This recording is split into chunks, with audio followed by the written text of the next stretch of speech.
Buenos días. Lo que haces marca una diferencia y debemos decidir qué clase de diferencia queremos hacer.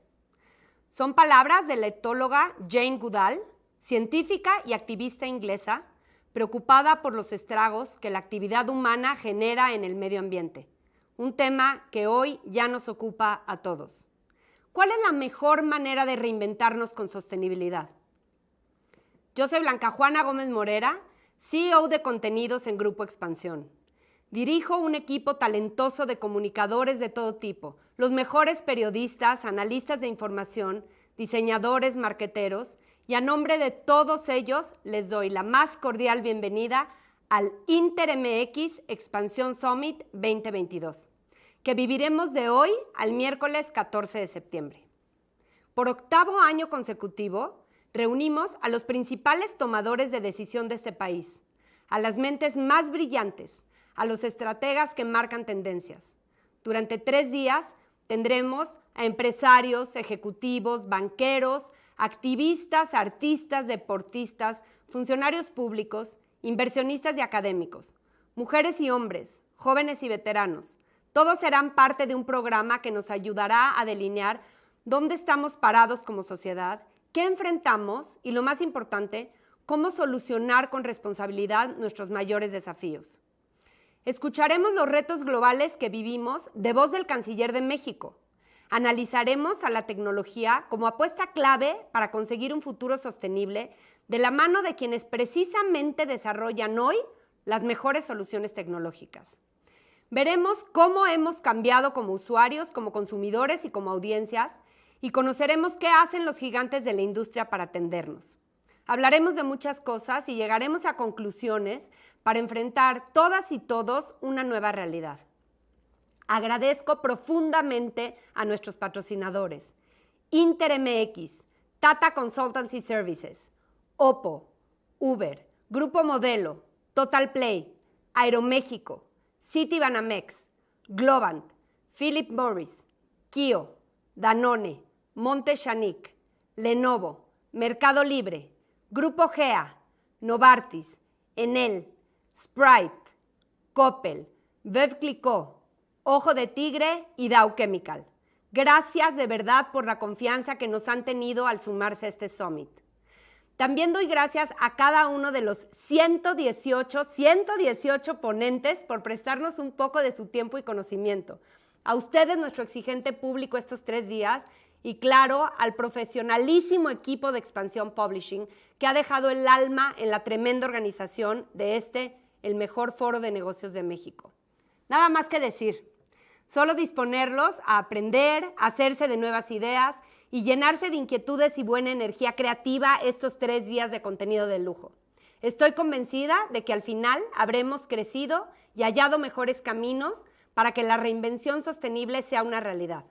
Por favor, no olviden compartir sus comentarios y sumarse al flujo de la conversación y de las ideas de este Summit con el hashtag InterMX Expansión Summit. Siendo las 9:10 horas del lunes 12 de septiembre, doy por inaugurado formalmente el InterMX Expansión Summit 2022 y los dejo con una conversación sin desperdicio entre Marcelo Ebrard, secretario de Relaciones Exteriores, y Mariel Ibarra, editora de Expansión Política, en una entrevista que el canciller nos concedió especialmente para abrir esta jornada. Al terminar, sigan con nosotros a las 10:15 con el tema Energía, estrategias para detonar el sector, todo completamente en vivo. Muchísimas gracias. Muy buenos días, muchísimas gracias por continuar con nosotros en este Summit 2022. Estamos aquí con el canciller Marcelo Ebrard. Canciller, muchas gracias por darnos unos minutos y por compartir también con la audiencia de Expansión pues estos minutos para el Summit 2022. Y pues yo quisiera comenzar esta conversación con usted preguntándole, el presidente ha dicho que la política interior define la política exterior. ¿Cómo se siente usted? ¿Cómo lo ha vivido como canciller? Bueno, yo lo he visto muy positivo. ¿En qué sentido? Bueno, ¿qué es lo que él quiere decir? Si el gobierno de México, su presidente y el gobierno, tienen un apoyo amplio, tu margen en la política exterior crece mucho. O en pocas palabras, del grado de respaldo que tengas en tu país depende el peso que tienen tus opiniones y tus acciones en el exterior. Claro que hay otros factores también, pero ese principal, muy principalmente. Entonces, ¿cómo lo he vivido? Que el apoyo que se tiene a nivel interno nos ha permitido hacer mejor nuestro trabajo en el exterior, en particular en la relación con Estados Unidos, que a veces es muy compleja, y con otros países del mundo. Justamente eso, se pensaba, va a ser un presidente al que no mire el exterior. Al principio del gobierno decíamos, va a ser un presidente que se va a abocar, pero hemos visto muchísima actividad al exterior. ¿Cómo se ha visto o cuál es la lectura que se tiene al exterior de México? ¿Cómo lo siente usted? Yo veo que la posición que ha tomado México, que muchas veces ha sido no políticamente correcta o la esperada, por ejemplo, el planteamiento que hizo el presidente en el Consejo de Seguridad de la ONU, diciéndoles, oye, la ONU tiene un problema de peso relativo, de utilidad para los ciudadanos, tiene muchos límites. Hay que tratar de reducir la pobreza extrema. Se puede, tenemos los recursos. Se necesitaría el 0.2% de lo que significan los 20 países más ricos del mundo, más poderosos. Ese planteamiento tuvo una gran repercusión. Porque no es el planteamiento habitual, ¿no? ¿Y por qué no se va a la Asamblea? Exacto. Pues porque tú presides el Consejo de Seguridad, ¿verdad? Entonces es donde tienes que decir cómo ves como país esto. Tiene mucho sentido lo que está diciendo, porque si no tienes ese apoyo, pues tu presencia en el mundo se va debilitando en la Organización de Naciones Unidas. Y por el otro lado, también sería la manera de reducir los conflictos en el mundo. Tenemos 16 guerras en el mundo ahorita. La más famosa, la de Ucrania y Rusia, ¿no? O Rusia y Ucrania. Entonces, bueno, así lo dijo. Entonces, yo he visto que ha tenido más peso el caso de las vacunas, G20. Pues fue quien dijo, oigan, está muy bien que hablemos, pero las vacunas se necesitan ahorita, las tienen los países ricos y necesitamos que sea universal el acceso. Entonces, oye, esto no es políticamente correcto, ¿no? Pues, pero no estamos para agradar a otros, sino para decir lo que hay que decir. Y ese planteamiento también tuvo mucha repercusión. Luego se fue a la Asamblea General de la ONU, fue la resolución mexicana más votada en la historia. Es la número 1, la que tuvo más votos en toda la historia de resoluciones mexicanas presentadas. ¿Qué decía? Acceso universal a las vacunas. De ahí vino que si hacemos el COVAX y no sé qué, en fin, muchas iniciativas. Pero he visto que sí tiene un peso relevante con estos datos que te estoy dando. Que ahí sí ves si tu política y lo que dices tiene respaldo o no de los países. ¿Cómo les ha ayudado en la relación con Estados Unidos? ¿En qué situación estamos? Porque usted mismo dice, es complicado, hay temas muy complicados con Estados Unidos, pero ¿cómo está ahora? La relación con Estados Unidos es un reto diplomático porque nosotros tenemos una simetría con Estados Unidos de 20-1, siendo generosos. Por decirte, nuestro Producto Interno Bruto per cápita hoy no llega al 30% del de los Estados Unidos.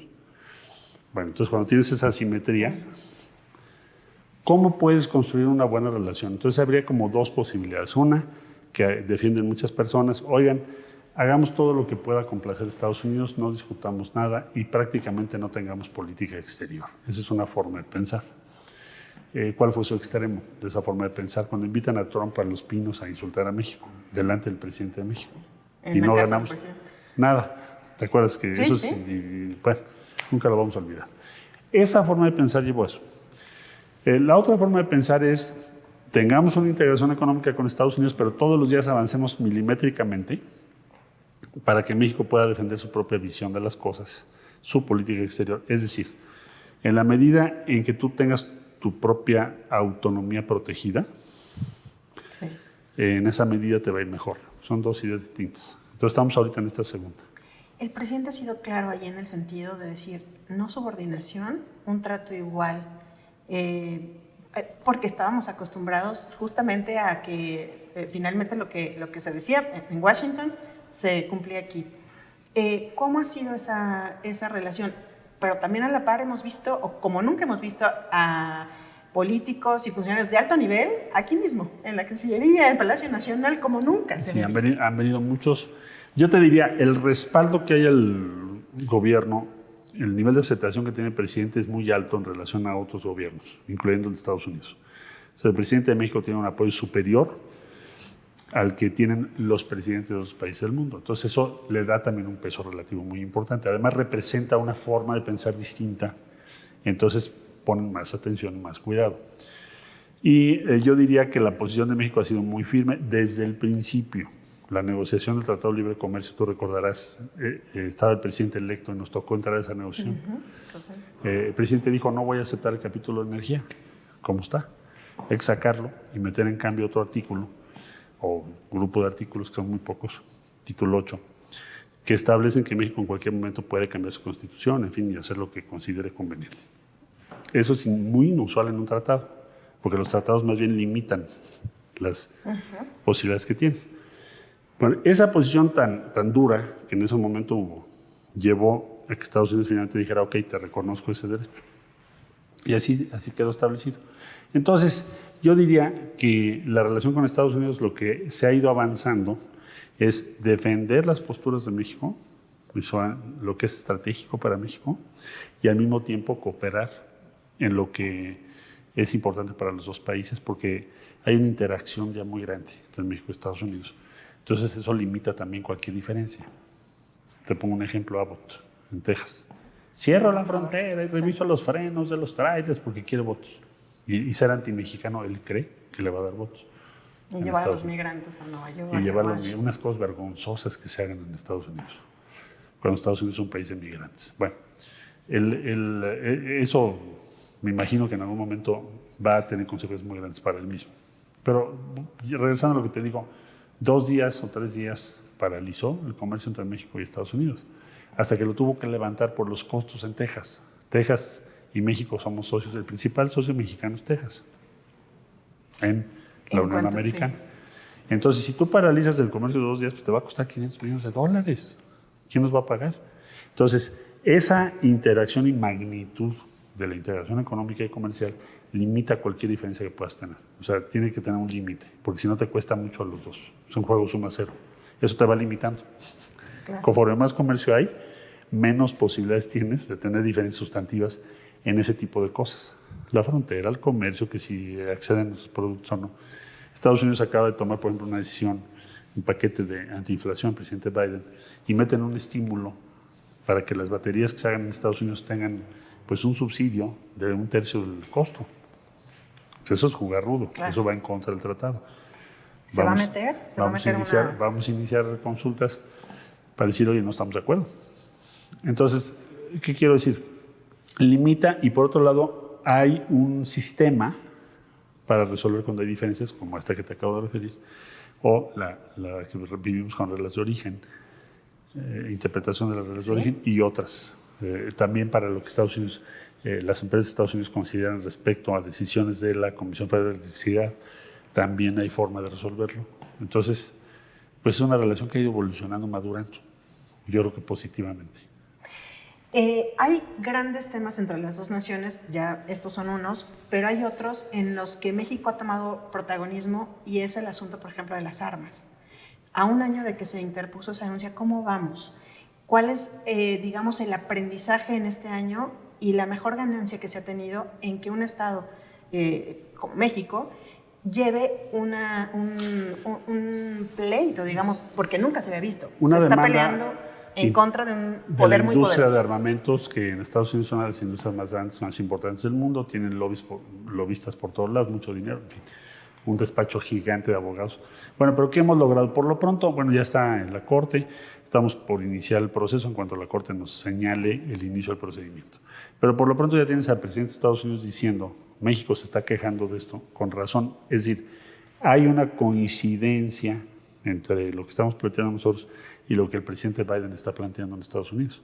Nada más que nosotros ahora somos parte del proceso jurídico que puede llevar a cambiar las cosas, ¿no? Vía la Corte. Entonces hay una coincidencia. Primera vez que un presidente de Estados Unidos, no es cosa menor, dice, tenemos que frenar el tráfico de armas a México. Eso quizás se ha dicho en otras reuniones, pero no en este contexto, de corresponsabilidad entre México y Estados Unidos. ¿Por qué es importante? En un contexto de mismas masacres en su propio Mira, país, esto lo iniciamos con, no sé si te acuerdas tú de la masacre que hubo en El Paso. Sí, claro. Entonces, asesinó a este individuo. En el Walmart. Es una tragedia increíble a 26 personas. Yo estuve ahí inmediatamente y lo pude ver, pude hablar con las víctimas. Es una cosa inconcebible, ¿no? Porque iban a comprar sus útiles escolares. O sea, este cuate escogió la fecha y traía en el coche 17 armas. Pregunta, todas de asalto. ¿Qué hace una persona con 17 armas? ¿Por qué tienes que comprar 17 armas, no? De alto calibre. De asalto. Bueno, entonces a partir de ahí iniciamos la preparación de la demanda a la que tú haces alusión, que ahora está en la corte en Massachusetts, contra las empresas que están produciendo armas inspiradas además en las narcoseries, con inscripciones similares. O sea, ellos saben que va dirigido a ese sector, al sector que admira el narcotráfico. Entonces eso significa negligencia que a nosotros nos cuestan vidas. Entonces que el presidente de Estados Unidos diga por primera vez, tenemos que frenar el tráfico de armas, porque estamos exigiendo que México resuelva que los carteles, pues sí, pero la droga se consume en tu territorio. Que nos resuelva el problema del tráfico de drogas, pues sí, porque tu consumo de drogas sigue al alto. Y ahora nos diga, sí te voy a ayudar para reducir el tráfico de armas, pues yo creo que es un buen avance, eso no había sucedido. Entonces, vemos una coincidencia con el presidente Biden. Finalmente se pone un diálogo, se hace un diálogo público, ¿no? Estamos viendo que ese tema se está, porque además ya hay, digamos, personalidades, actores, artistas que se han sumado también a esto. Tenemos fiscales y fiscales de distrito y lo que serían procuradores de 26 entidades federativas y un número también muy elevado, casi 30 fiscales de distrito. Entonces, eso es un apoyo muy grande en la demanda que presentamos. ¿Que les han refrendado su apoyo? Sí, que han presentado documentos en favor. Okay. En favor, para limitar la producción de esas armas. Entonces, tenemos una buena oportunidad de ganar. En contraparte, canciller, hay un tema que justamente usted lo tocaba, que le preocupa mucho a Estados Unidos y que reclama inacción por parte de México, y es justamente el tráfico de drogas. Hoy en día son 100,000 muertes por fentanilo las que se están viviendo en Estados Unidos, o más de 100,000 muertes. Más. ¿Cómo? O 107,000. Voy a explicar cómo me produce. A ver, inacción no hay, pero déjame explicar bien lo del fentanilo. El fentanilo es un medicamento analgésico muy potente, un opioide, diseñado en 1959 por Janssen, un gran químico belga. Y luego lo compró Johnson & Johnson. Bueno, ¿para qué se usa el fentanilo? Principalmente se usaba, hasta 1999, se usaba para operaciones profundas, donde te tienen que anestesiar 7 o 8 horas o más. Por ejemplo, una operación a corazón abierto, ¿no? Pero ¿qué pasó? Que una empresa farmacéutica norteamericana, Purdue, llega y presenta un estudio FDA en donde dice que no genera adicción. Cosa que sabemos que es falsa. Claro. Y entonces lo empiezan a vender en todas las farmacias y se lo empiezan a recetar a todo el mundo. Hay una demanda contra una farmacéutica. Sí, absolutamente. Enorme, ¿no? Ha sido un escándalo en Estados Unidos. Entonces el fentanilo se introduce y es una pandemia de una droga, es una medicina, o un analgésico para ser más específico, que le dan un uso distinto para el cual fue diseñado, con autorización de las autoridades farmacéuticas de Estados Unidos, la FDA. Entonces generan una pandemia. Hasta que se dan cuenta ya desde 2014 hacia acá que esa pandemia está generando muchísimas muertes. Entonces, culpar a México de eso, absolutamente inaceptable. México no tiene nada que ver con eso. En fentanilo no estamos. Ahora, ¿en qué es lo que nosotros podemos ayudar? ¿En el trasiego que se está haciendo de los cárteles mexicanos? ¿Qué podemos ayudar? Bueno, entonces Estados Unidos se dio cuenta de esto y entonces prohibió el fentanilo. Entonces ahora se está haciendo subrepticiamente en el mercado negro. Entonces, ¿qué estamos haciendo? El presidente ordenó que la Marina tome el control de los puertos de México hacia el Pacífico para impedir que lleguen a México los precursores que necesitas. Es complejo porque hay precursores que usan varias industrias, no es tan sencillo. Sí, claro, no solamente, sí. Sí, no puedes prohibir todos los precursores del fentanilo. Precursores quiere decir lo que necesitas para producir fentanilo. Entonces, ¿cuál es el problema del fentanilo? El fentanilo es, como ya dijimos, letal, es muy adictivo, es muy fácil de producir. Muy barato. Es muy barato de producir y te lo llevas en forma de pastillitas, entonces es fácil de transportar. Es como un diamante. Pastillas de colores los están en el vendiendo mundo ahí. de las drogas, ¿no? Bueno, entonces ahora estamos trabajando sobre los precursores con el ánimo de reducir, no solo porque para Estados Unidos es importante, sino porque nosotros no queremos que haya adicción al fentanilo en México, que ya tenemos casos también. Exactamente. ¿Sí? ¿Cómo evitar que en México Queremos llegue esa impedir pandemia? o reducir al máximo posible que llegue, por eso tomó el presidente esa decisión. Y estamos, de hecho se han confiscado o decomisado, para ser más exactos, pastillas de fentanilo en mucho mayor proporción, también laboratorios, que nunca antes, porque es una prioridad para el gobierno. ¿Cuál es el balance justo que se tiene ahorita de los diálogos de alto nivel? El entendimiento bicentenario. El entendimiento bicentenario tenemos un plan de acción común, por primera vez. Quiere decir que tienes responsabilidades de un país y del otro. Nosotros tenemos nuestro informe, cada mes presentamos nuestro reporte, que avances hay. Y vamos a tener una reunión en octubre, pues probablemente va a ser en Estados Unidos, porque ahora les toca a ellos. Ahora viene Blinken el 12, y luego yo voy a tener que ir en octubre, yo creo, para revisar el avance y dar nuestra visión de las cosas. Objetivos estratégicos. Reducir el tráfico de armas no se ha reducido. 50,000. ¿Cuántas son las que entran a México? No, el 70%, 500,000. el 70% de todas las armas que entran a México entran Por Estados Unidos. Nosotros estamos decomisando 5 veces más que ellos armas en nuestro territorio. O sea, no se trata de que ellos nos hagan nuestro trabajo. Pero también, imagínate, uno de los últimos cargamentos que detuvo Sedena fue pasandito a México, pues traían más de 800 armas. Porque de ese lado no es ilegal, entonces claro, no les importa. Entonces lo que queremos es que ellos de su lado nos ayuden, así como lo estamos haciendo nosotros acá.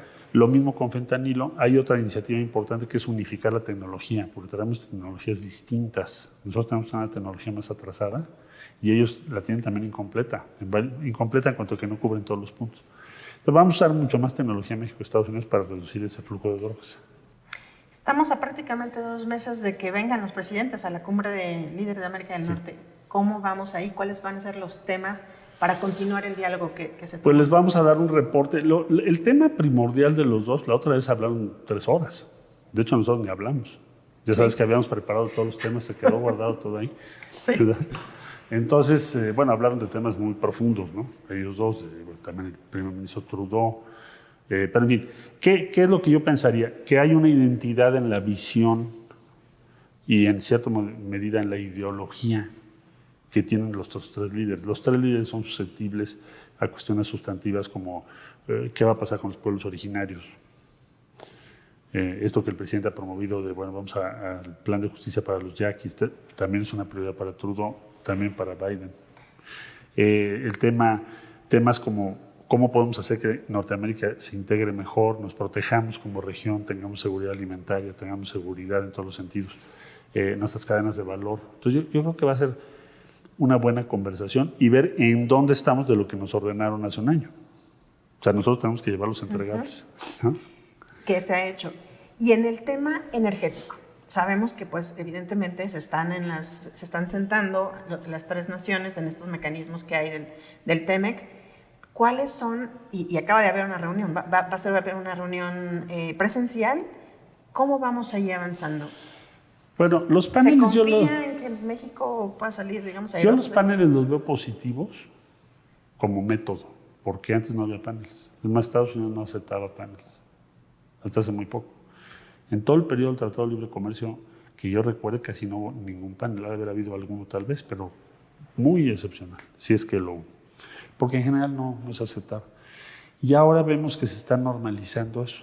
Ahora, ¿por qué eso puede ser positivo? Porque nosotros, como dije al principio, nuestra economía es 21 veces más pequeña que la de Estados Unidos. Por consiguiente, el más poderoso pues, es Estados Unidos. Entonces, Estados Unidos, que es 20 y tantas veces más poderoso que tú, está accediendo a que si no se pone de acuerdo contigo, vamos a ir a un fenómeno, a un procedimiento arbitral donde vale lo mismo él que nosotros. Eso es muy importante. Bueno, por otro lado, cuando se inicia, el incentivo es que no llegues al panel, precisamente por lo que acabo de decir. Pues, claro, por el desbalance. Entonces, en este momento en que estamos, primero haces unas consultas, porque hay que entender, a ver, ¿qué es lo que es tu queja? ¿En qué te perjudica? Entonces tienes que plantear esas preguntas, nosotros contestarlas. Luego viene un diálogo, oye, no es cierto que te perjudiquen esto. O sí, tienes razón, sí te perjudican. Es decir, ya me convenció tu información. Entonces es un proceso racional para tratar de llegar a un entendimiento antes de que te vayas a un panel. ¿Cuál es el incentivo? El panel es un juego suma cero. O ganas todo o pierdes todo. Entonces tu incentivo es decir, bueno, pues mejor llego a un acuerdo, porque si no, me voy al panel igual me sale más caro. Entonces yo pensaría que vamos a llegar a un acuerdo antes del panel por esa razón.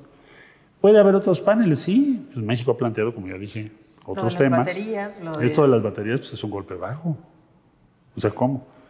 Pues no que vamos a ser una región común. Entonces, ¿por qué me tienes que poner un estímulo para decirle a Corea del Sur, a las empresas chinas, oigan, vénganse para acá y te subsidio un tercio de tu costo? Cuando dijimos que la región tiene que ser lo mismo, ¿no? Es una medida claramente incompatible con el tratado. ¿Y ahí sí ya se está tomando la decisión de irse a paneles o todavía están No, todavía no. Depende diálogo? de la Secretaría de Economía, pero te lo menciono porque eso seguramente Economía lo tiene que valorar, no sé qué, los pasos que vaya a tomar, pero seguramente es un tema que va a estar ahí, porque eso no se vale. Claro.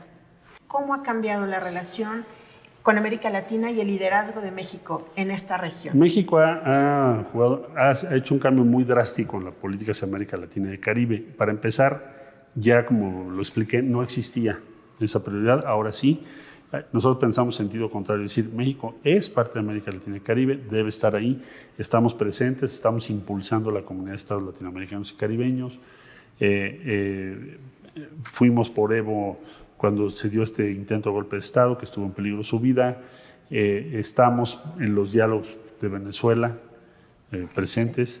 Tenemos un muy buen diálogo con Cuba y tratamos de ver qué posibilidades hay de que la muy difícil situación que tienen se pueda mejorar, pues un pueblo hermano. En fin, México está muy presente en todo lo que tiene que ver con la región y lo vamos a seguir estando. Muy buena relación también con Argentina. Se está configurando una América Latina que viera a la izquierda. Cuando ustedes llegaron, más bien eran gobiernos de, de derecha, podemos hablar de izquierda o derecha, pero también una izquierda muy distinta entre sí. Son una izquierda en donde hay países también pues que son cuestionados en materia de derechos humanos, en materia de falta de democracia. Nicaragua, Venezuela, Cuba, pues. Pero también ya hay se está insertando, digamos que Petro, Boric, en Chile. ¿Con qué izquierda se identifica usted? Nosotros somos una izquierda democrática, ¿no? Nosotros venimos de esa convicción y creemos firmemente en la democracia, eso no hay duda, y eso no va a cambiar. Y nuestro objetivo principal, y por lo cual somos izquierdas, es que nuestro propósito esencial es reducir la desigualdad en la sociedad, que no tengamos la desigualdad que hay en toda América Latina. Es una idea de justicia, de equilibrio, de menor diferencia, porque la diferencia es lo que provoca el conflicto, la inestabilidad y los problemas que tenemos. Entonces, vemos con muy buenos ojos ese proceso, por supuesto, y es una gran oportunidad para que América Latina se reorganice, su voz vuelva a contar en el mundo y tengamos mejores resultados. Justo, y sé que usted ha dicho que no le gustan las etiquetas o el encasillamiento, pero también se ha dicho, y hablando de izquierda, que usted no es de izquierda, que usted más bien es de centro, es más progresista. A mucha gente le gusta esa posición, o sea, que justamente tenga una visión más progresista. La izquierda, yo como la entiendo hoy, es la búsqueda de una sociedad, para sintetizar, construir estados de bienestar. ¿A dónde quieres llegar, no? Entonces queremos llegar a países en donde la diferencia entre en México el 10% de la población tiene más de la mitad de la riqueza del país. Si tú piensas Noruega, Dinamarca, bueno, hasta Alemania, ¿no? Claro. Otros países muy exitosos, Dinamarca, todos los que te acabo de decir, tienen una situación totalmente distinta. Todos los países europeos avanzaron hacia ese modelo, o esa idea, esa noción, y no es que yo quiera que México sea como Europa en otro sentido, sino que en esencia vayas a un estado de bienestar en nuestro país. Lo hemos visto muy activo, promoviendo incluso la movilidad eléctrica, las nuevas energías renovables, todo eso. Siempre he estado en eso, ¿te acuerdas que traje los primeros taxis a la ciudad? O sea, los vehículos eléctricos yo siempre he visto que es el futuro. Por cierto, hubo vehículos eléctricos en México antes, en 1910, ya encontré el primero que hubo aquí. O sea que no, fue una opción. Cuando empezaron los vehículos a combustión, los vehículos eléctricos eran una alternativa. Bueno, el caso es que hoy ya es una realidad y yo lo he venido promoviendo porque veo que hacia allá va a ir todo el desarrollo mundial de la industria. Entonces México tiene que estar ahí. ¿Cómo conciliar esa visión cuando hay otras visiones o cuando se tiene que generar una visión en que en México no se está viendo por la energía renovable? Que se Bueno, es que hay mucho de percepción y propaganda. Hoy en día la CFE, si la comparas con los generadores privados de energía, produce más energías limpias. El grueso de la aportación privada es ciclo combinado. Y CFE tiene una proporción que ya arriba del 27% de energías limpias. Entonces no se está en contra de eso. Ahora aquí quizá parte de este debate es confuso, puede serlo, porque vas a vivir un periodo con las dos energías. Tienes que hacer crecer una y vas a necesitar la otra. Es decir, hoy en día Alemania usa más carbón que nosotros. ¿Por qué está usando carbón? Un país que se supone que está usando, pues porque tiene ahorita un problema con Rusia y que el gas, lo que tú quieras, pues están usando más carbón. La guerra. Toda América, pero en toda Europa, en general está usando más fósiles que antes, hoy. Entonces, no estamos en contra de las energías renovables, eso no es así. Lo que pasa es que pues, sí tienes que hacer una transición. Yo soy partidario de los vehículos eléctricos, pero no podría decir mañana todo el mundo en eléctrico, pues bueno, no estamos preparados todavía. Tenemos que apresurarnos, pero todavía vas a coexistir una forma de energía con otra, una fuente con otra.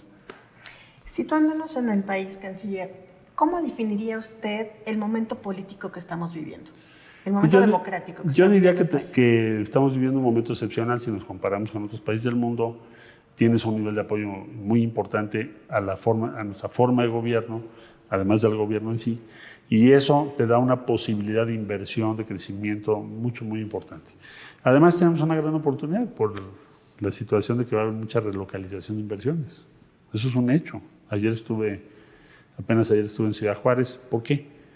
Vamos a tener que abrir otro paso fronterizo grande en San Jerónimo, que da hacia Nuevo México, sí. Pero el desarrollo que viene es increíble. O sea, tenemos que crear condiciones para miles de empleos en los próximos 3 años. Ayer nos dieron todo su plan de crecimiento. ¿Por qué? Pues estaban en otros países, están viniendo para acá. Te hablo de semiconductores, computadoras, sistemas para los vehículos, para la industria automotriz, que ya todo está computarizado, diseño de las tarjetas. Bueno, lo que te pueda yo decir, ayer vimos todo eso y el flujo que viene es inmenso, ¿no? De hecho, el problema para México no va a ser traer flujo, sino crear los servicios que necesita ese flujo de inversión. Usted es parte de un proyecto y es parte importante de ese proyecto, pero usted también tiene un proyecto personal que hemos visto desarrollarse cuando fue jefe de gobierno. ¿Qué le falta a México todavía? ¿Con qué cosas se debe quedar en un siguiente sexenio? ¿Y qué cosas continuar y qué cosas se deben cambiar? Bueno, yo creo que me lo imagino de la siguiente manera. Yo creo que este sexenio ha sido colocar los cimientos de un edificio en donde siempre lo más importante son los cimientos. Por ejemplo, donde estamos ahorita tenemos 22 pisos y lo que más tiempo tomó fue hacer los cimientos del edificio. Es lo que no ves, o ves poco, pero es lo que le da fundamento al... Entonces, se ha avanzado muchísimo para esos cimientos de una nueva vida pública, en fin, desaparición de privilegios, frugalidad en el gobierno, etc. Se han edificado pisos ya importantes, todos los programas sociales, las nuevas refinerías, en fin. Pero va a haber que continuar la obra. Y entonces, tomando esos cimientos, ya no puedes decir ahora vamos a cambiar el proyecto del edificio, ¿verdad? Ya hiciste los cimientos, vas en el piso 4, y ni modo que ahora vayamos a cambiar todo lo que sigue. Entonces hay que continuar la obra para que ese edificio se termine, se culmine y dé el servicio que debe de servir. Yo así lo imagino. Un modelo, un régimen, como dice el presidente, que, como usted dice, ya se sentó, ya están las bases. Sin embargo, ¿cuáles serían los temas o las cosas que hay que mejorar, que todavía se van a quedar pendientes porque no alcanzan 6 años? Bueno, hay que terminar el objetivo principal de tener un sistema de salud universal que dé todo el servicio que debe dar. El presidente ha hecho un gran esfuerzo en ese sentido, habrá que consolidarlo. Todo el polo de desarrollo en torno a en la región sur refinería, el transísmico lo tenemos que consolidar, el Tren Maya tienes que ampliar muchos servicios.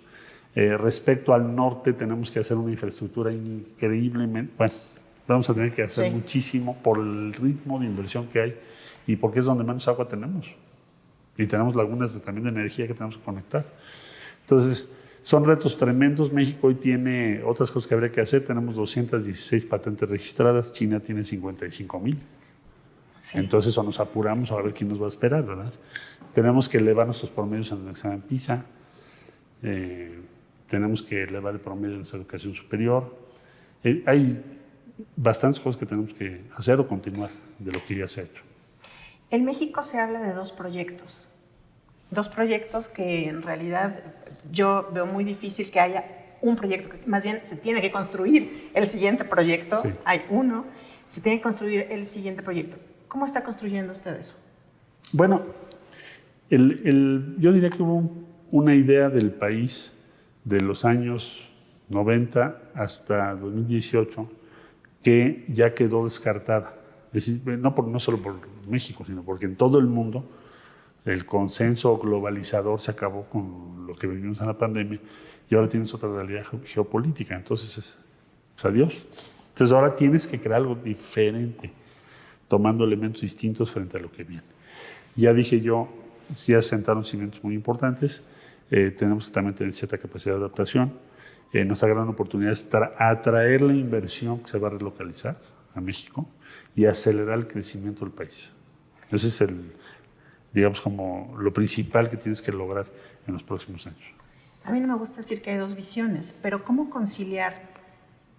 Algunos les dicen la polarización que existe en el país. ¿Cómo nuevamente tener, digamos, a todos metidos, unidos por un proyecto de país? Yo creo que hay que invitar a todos a que fortalezcamos pues, lo que ya dije, o lo que pienso, que es la siguiente etapa de este proyecto.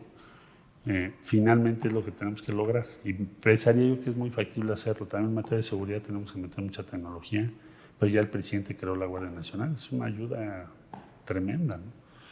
Entonces, así en cada materia tienes que consolidar cosas, incluir otras y procurar que tengamos ya un acuerdo sobre otra ruta.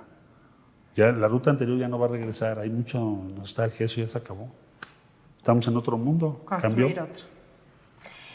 Y pues justamente hablando de construir otra, el 2024 está aquí muy cerca, canciller, y la mayoría de las encuestas marcan un juego entre dos, en donde usted justamente está muy presente.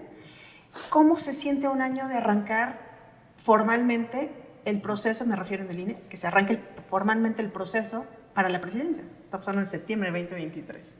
¿Cómo se siente? ¿Cuáles son sus fortalezas? Yo creo que el eje de todo esto es tu trabajo, lo que habla por cada cual su trabajo, sus resultados, qué has hecho, qué estás haciendo, en qué estás. Entonces yo he sido alguien entregado a mis funciones y lo seguiré haciendo así. El reto más grande que tuvimos esta administración fue la pandemia. Por supuesto hubo otros problemas como el señor Trump que nos quería poner un arancel. La relación con Estados Unidos es muy demandante todos los días, pero lo más angustiante que yo viví en esta administración fue cómo conseguir las vacunas y traerlas a México a tiempo, a sabiendas, bueno, primero ventiladores, a sabiendas de que se nos moría gente todos los días. Eso fue lo más tremendo. Y venturosamente logramos tener con la dirección del presidente las vacunas a tiempo. Bueno, la mayor parte de las vacunas a tiempo. Canciller. Sí, la influenza también. La influenza también le tocó a usted. Entonces, pero esa estuvo peor, ¿no? Duró mucho más, todavía no salimos. Entonces eso fue lo más presionante, lo que más tiempo le dediqué de ver cómo se podía resolver. Entonces, yo te diría cumplir nuestro trabajo con todo entusiasmo y servirle a la gente, porque al final es lo que hacemos aquí. Si no, ¿para qué estamos? Usted ha pedido piso parejo rumbo al 2024. ¿Siente usted que ya se está enderezando ese piso parejo? ¿Que ya hay un piso parejo? Yo diría, yo les he dicho a quienes simpatizan conmigo que al interior de Morena planteen estos objetivos. La base de la unidad es que haya una competencia que sea justa, como la hubo entre Andrés y yo en 2011. Por eso no hubo problema. Si no hubiera sido algo equilibrado, acordado y transparente, pues, hubiéramos tenido un gran problema en ese momento. Entonces hay que hacerlo igual. Y si es así, yo no le veo ninguna dificultad. ¿Hizo bien el país que la sucesión se abriera tan temprano? ¿Qué piensa usted ahora? Pues el presidente ha dicho que no quiere que haya un proceso de tapadismo, favoritismo, que eso sea abierto, que sea transparente, que la gente participe. Entonces, pues también está innovando en eso. Es algo nuevo. Que ahora, suponiendo que no lo hubiese dicho, todo el mundo estaría también en el tema. Siempre ha pasado eso. Entonces Claro, tampoco es que lo haya que no lo inventado hacemos, de pero todo. Sí. Entonces, pero creo que es interesante el ejercicio que él propone. Vamos a procurar que salga todo muy bien. ¿Ve usted algún riesgo de fractura en el movimiento? ¿Qué podría fracturar el que el movimiento continuara en el 2024? El que no hubiese respeto a todos los que participamos, a todas y todos los que participamos, se actuara deliberadamente para inclinar las cosas en favor de alguien, y entonces sí pondría en riesgo la unidad. Pero si no, no veo cómo. Usted ha dicho que no iría por otro partido en el 2024. No, no está en mi escenario. ¿Se esperaría el 2030? No, yo pensaría, mira, si ahorita tenemos la posibilidad de participar, hay que participar en la encuesta en el movimiento en el que yo estoy participando. Otra cosa no la veo. No se me hace que sería consistente ni nada. Y ya otros plazos, bueno, imagínate, ¿no? 30 sabrá Dios, ¿verdad? Como quien dice. Entonces ahorita hay que estar, ahorita hay que estar. Y aparte nos va bien. ¿Está preparado para lo que venga? Sí, llevo 40 años preparando.